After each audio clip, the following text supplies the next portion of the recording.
Դար 44230 կոդով կոմպն է իպսումի, որի շտեկերը այս տեսքը ունի, բարդաչոկը բացելիս ակնհայտ երևում է որն է դորեստնը թե ռեստայլինգն է, բայց մինչև 2003 թիվը միանշանակ սրանք է եղել վրեն, էսի առաջացնում է խնդիրներ, զատնի դխկոց, 2-ից 3 փոխանցումի ժամանակ դխկոց, ու որը փչացնում է կառոպկան։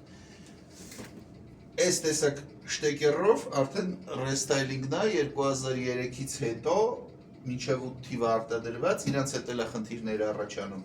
Երկուսն էլ տեստ անելու համար 100% կոմպեր են ինձ մոտ, որը դրվում է մեքենայի վրա, պարզվում է խնդիրը կառոպկայից է, թե խնդիր ունենք մոզգի հետ, մոզգը նորոգում ենք մենք,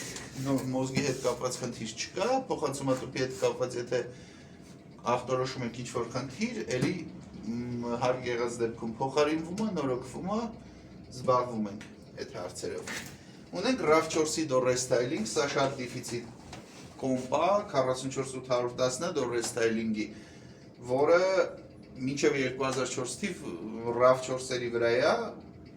իր խնդիրն էլ է նույն ձև արտահայտվում, ինչպես իպսումին է։ Նույնը կասեմ Alphard-ի մասին, դոր ռեստ և ռեստայլինգ։